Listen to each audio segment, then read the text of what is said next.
Mercedes have revealed more news about the W14, and Wolff revealed that we won't be able to see most changes from the outside. Today, we're going to look at Mercedes' newest car, the W14, and the updates that will be made to it. We've got new details, with even some new, never-seen pictures and videos. You won't want to miss what we've uncovered. Get ready for a thrilling ride as we dive into the world of the W14 and the next generation of Formula One.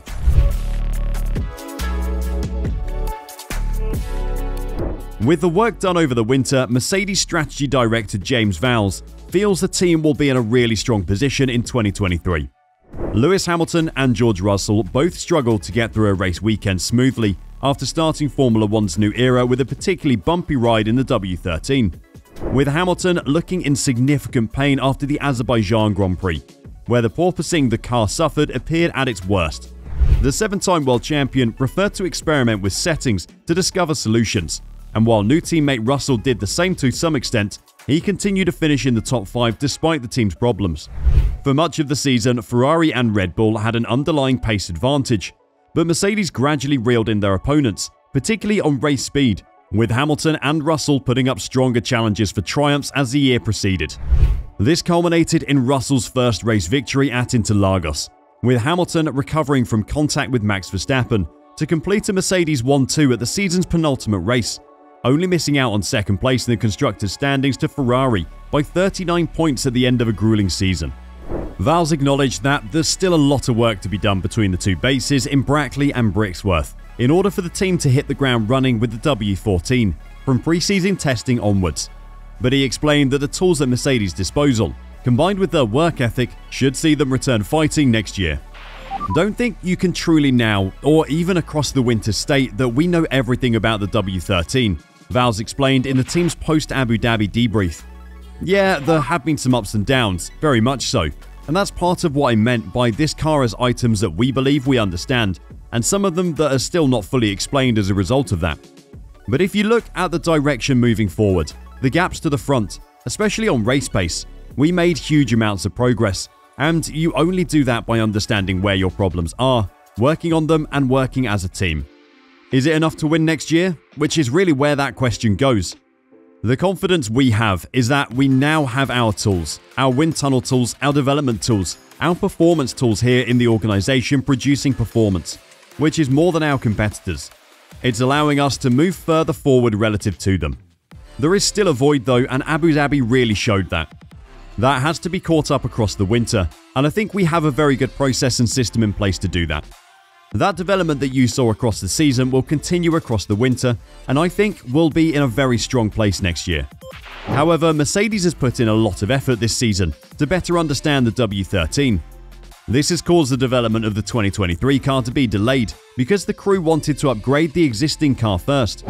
Their P3 finish in the Constructors' Championship is beneficial to Mercedes, since it provides the team with more wind tunnel time.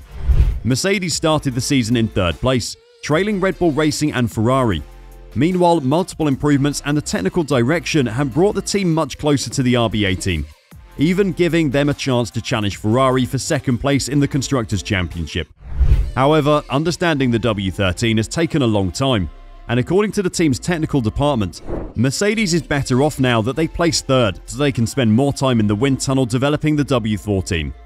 We risked throwing away a lot of resources, not only economically, to try to understand why the zero sidepod concept was so fast in the factory but not on the track, the technical department tells the media.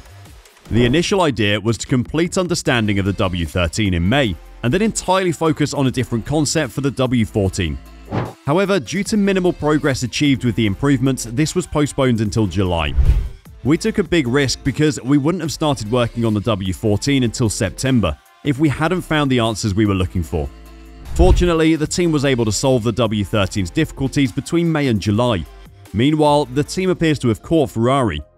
Mercedes defeated the Italians in a couple of the last races, but it appeared that Ferrari had restricted their performance to avoid reliability issues. And now, Mercedes changed their Formula One car idea during the 2022 season, according to Toto Wolff, although the alterations were not visible from the exterior. Mercedes entered 2022 having won the previous 8 Constructors' Championships, and they were the only team in F1 history to maintain their winning streak, despite rule changes, doing so in 2017. The upgrade to the ground effect machinery in 2022, on the other hand, tripped the team up, with a basic floor issue going unnoticed until late in the season. Outwardly, the team maintained their zero sidepod strategy, whilst Williams abandoned it in favour of a design philosophy like Red Bull's. Regardless, Wolff acknowledged that the Mercedes team modified the car idea throughout the 2022 campaign. As Mercedes seeks to reclaim the title lost to Red Bull in 2022, Wolff has already claimed that the W14 of 2023 will have different DNA than its predecessor. He hinted to a car with the zero sidepod concept to compete with Milton Keynes' RB19 next season. "I go in the wind tunnel and I say, that thing looks exactly like this year's car," he explained to media.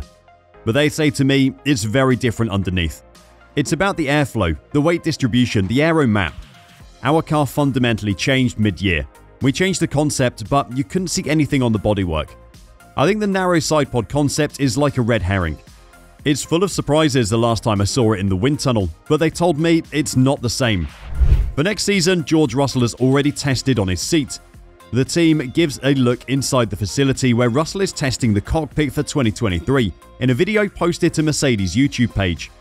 You can immediately learn something about the new car's design from the few snapshots. So we can already see the first minor changes for the Mercedes 2023 Challenger. Although it will be some time before the next season begins, work behind the scenes is already in full force. Mercedes is the first team to show off part of the new car's design work. Russell needed to test his cockpit for next year to make sure it is as snug and tight as possible, as he puts it. To do this, the cockpit was rebuilt without the rest of the car.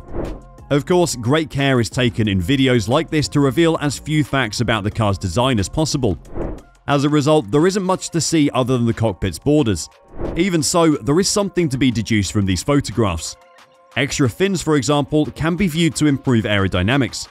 The most noticeable difference from last year is the roll hoop, which is the circular component behind the driver's bridle. This is due to a rule change implemented by the FIA following this year's British Grand Prix. We'll keep looking for more changes over the coming weeks and we'll keep you updated. But will these changes result in Mercedes being able to return to the front of the pack when it's lights out for the first time in 2023? In 2023, Mercedes won't likely start competing for victories right away, according to Nico Rosberg. According to the German, the squad is slipped behind in 2022, which will make the start of the next season difficult. Mercedes had a more difficult challenge in 2022, and according to Rosberg, this year's issues will still be present in 2023. My bet would be that next year they would start behind still. They spent so much time figuring out the problems, rather than moving forward and developing the car. So I still think they'll be a little bit behind, but through the season, the way they've been developing, they should have a chance to challenge for the championship next year, said the 2016 world champion. Rosberg is confident, however, that Mercedes will eventually compete for wins again, and also sees that the pressure has disappeared at the team. They've accepted the situation that they're no longer the fastest and the best. They're now the ones chasing the best. The hunt is on. Mercedes are very motivated to fight back and mentally will be really strong, Rosberg concluded. The Mercedes W14 will be different from the W13 because of some internal and floor changes. The floor of the W14 will be modified to improve aerodynamic performance, as this is one of the most important parts of today's F1 cars, and the internal components will be updated to increase the car's efficiency. However, the W14 will still likely look the same from the outside, as the external design is not likely to change much, as Wolff said. What are your expectations for the W14? Let us know in the comments below.